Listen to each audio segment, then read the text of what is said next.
Good afternoon বন্ধুরা। তো দেখো, একবার রোদ উঠছে, একবার বৃষ্টি পড়ছে, আর আমি এক গাদা জামা কাপড় কেচেছি। এবার সব ভেতরেই শুকুর দিতে হয়েছে, কারণ আমার তো সেই তিনতলার ছাদে শুকুর দিতে যেতে হয়। তো সেই জন্যে আর কতবার ছাদে উঠবো নামবো, সব ভেতরেই শুকুর দিতে হয়েছে। তো যাই হোক, তো আমি যে কারণে এখন ভিডিওটা করলাম সেটা হচ্ছে যে আমি কালকে রাত্রিরে একটা নতুন চাদর কিনেছি। একটা নয়, 3টে চাদর কিনেছি। তো নতুন চাদর কেনার পরই আমার মনে হয় বিছানায় পেতে ফেলি। তো পেতেও ফেলেছি। তো পাতার আগে তোমাদের সঙ্গে তো শেয়ার করা হয়নি, তাই জন্যে এখন ভাবলাম যে একদম বিছানায় পেতেই তোমাদের সঙ্গে শেয়ার করি। তো দেখো চাদরটা, এই দেখো, এই হচ্ছে আমার বিছানার চাদরটা। এটা হচ্ছে আমার ছেলের ঘরের বিছানা। তো ছেলের ঘরের এই চাদরটা কিনেছি, তো কিনেই পেতে ফেলেছি। এই যে, তো আরও কাছ থেকে দেখালে তোমরা ভালো বুঝতে পারবে চাদরটা। কালারটা আমার ভীষণ পছন্দ হয়েছে, খুব মিষ্টি কালার, আর কাজটাও খুব সুন্দর। এই যে,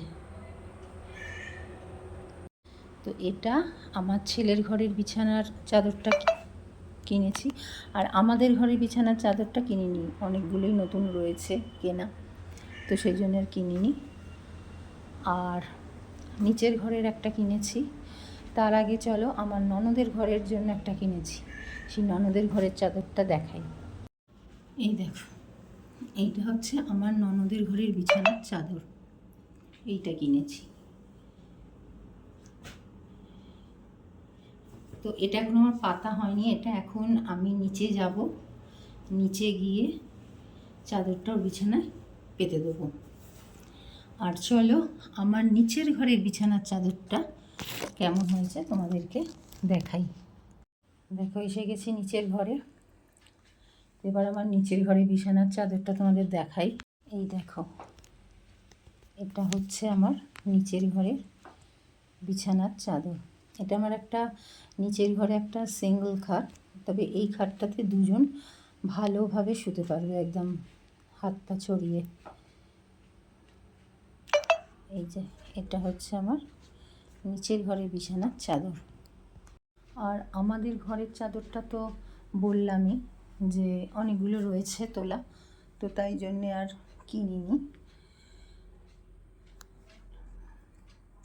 এই 3টে চাদর কিনেছি, আমার ছেলের ঘরে, আমার ননদের ঘরে, আর হচ্ছে আমাদের নিচের ঘরে।